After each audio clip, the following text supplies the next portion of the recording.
21 দিনে শেষ হলো মাগুরায় নিকটাত্মীয়র কাছে ধর্ষণ এবং হত্যার শিকার শিশু আসিয়ার মামলার বিচার কাজ। আগামী শনিবার এই মামলার রায়ের দিন ঠিক করেছে মাগুরা জেলা নারী ও শিশু নির্যাতন দমন ট্রাইব্যুনালের বিচারক এম জাহিদ হাসান।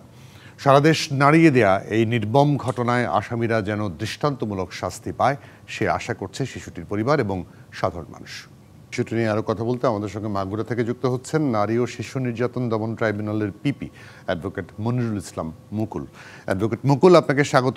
তার মানে হচ্ছে আমরা যদি আলোচনায় আলোচিত ঘটনা না হলে এত দ্রুত রায় হবে না, সব ঘটনাই আলোচনায় আসতে হবে, আলোড়িত হতে হবে, কারণ 21 দিনের ইতিহাস আপনারা তৈরি করেছেন।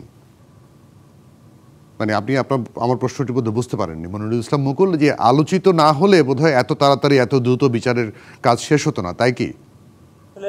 এই মকদ্দমাটি একটি আলোচিত মকদ্দমা তো বটেই, তারপরেও এই মকদ্দমাটা নিয়ে বিজ্ঞ মহামান্য সুপ্রিম কোর্টের একটি নির্দেশনা ছিল এবং আপনারা সকল অবগত আছেন যে আমাদের যিনি আইন মন্ত্রণালয়ের দায়িত্বের উপদেষ্টা তিনি বলেছিলেন স্বল্প সময় বিচার কার্য সম্পন্নের কথা। সেটিকে মাথায় রেখেই আমরা দ্রুততম সময়ের ভেতর চেষ্টা করেছি এই মকদ্দমার সকল কার্যক্রম শেষ করার, এবং সেটি আমরা করে আজকে এই মকদ্দমার যুক্তিতর্ক সম্পন্ন সমাপ্ত হচ্ছে এবং আগামী 17 তারিখে বিজ্ঞ আদালত রায়ের জন্য দিন ধার্য করেছে।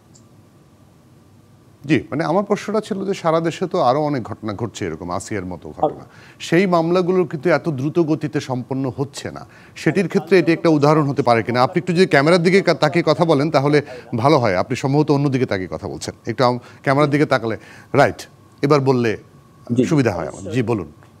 জি জি জি অবশ্যই এটা যেহেতু একটা চাঞ্চল্যকর মামলা, আমরা দৃষ্টান্ত স্থাপন করতে চেয়েছি যে মাগুরার আচিয়া হত্যা মামলা থেকে সারা বাংলাদেশে একটি মেসেজ চলে যাক, যে মেসেজের বদৌলতে যে এই ধরনের যদি নারকীয় কোনো ঘটনা ঘটে সে মামলার বিচার কার্য দ্রুত সম্পন্ন করা সম্ভব। আমরা চেয়েছি মাগুরা তার একটা জ্বলন্ত উদাহরণ হোক। জি, এই মামলার ক্ষেত্রে আপনার কি মনে হয় দ্রুত করার ক্ষেত্রে অনেক সময় বলা হয় না যে কোনো বিচার দ্রুত হলে সেটি একটু বিচারের লুফল থাকতে পারে, সেরকম কোনো কিছু থাকার আশঙ্কা আছে কিনা?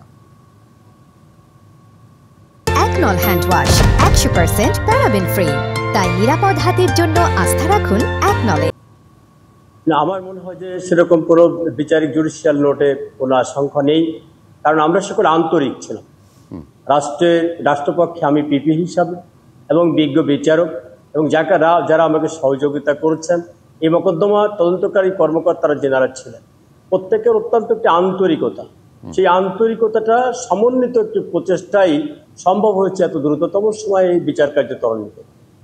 জি, এক্ষেত্রে পুলিশের অভিযোগপত্র একটি বড় ভূমিকা পালন করে। বিভিন্ন জায়গায় আমরা দেখেছি অভিযোগপত্রের নানা ধরনের ফাঁকফোকরের কারণে ধর্ষণ মামলার আসামিরা পর্যন্ত জামিন পেয়ে যায়। এক্ষেত্রে বোধহয় সেই সুযোগটা পায়নি পুলিশ, নাকি? না, মাগুরাতে এ ধরনের ঘটনা আসিয়া হত্যার মামলায় ঘটে নাই এই কারণে, যেহেতু আপনারা সকলে অবগত আছেন যে মকদ্দমার যে প্রিন্সিপাল অ্যাকিউজড হিটু শেখ, সে বিজ্ঞ ম্যাজিস্ট্রেটের কাছে জবানবন্দি দিয়ে সমস্ত ঘটনার সত্যতা সে নিজে স্বীকার করেছে। 164 ধারায় তিনি জবানবন্দি প্রদান করেছেন এবং তার জবানবন্দির সঙ্গে এই মকদ্দমার সকল মেডিকেল রিপোর্ট এবং এই মকদ্দমার যে সর্বশেষ পিএম রিপোর্ট সমস্ত কিছু হুবহু মিলে গেছে। সুতরাং এখানে পুলিশের আর ফাঁকি দেওয়ার মতো কোনো সুযোগ ছিল। জি, মনিরুল ইসলাম মুকুল, অনেক ধন্যবাদ, অনেক কৃতজ্ঞতা আপনাকে। আমরা আশা করছি এই ঘটনা দৃষ্টান্তমূলক শাস্তি হবে। আর মাঝখানে 2 দিন, আপনাকে অনেক কৃতজ্ঞতা আমাদেরকে সময় দেওয়ার জন্য।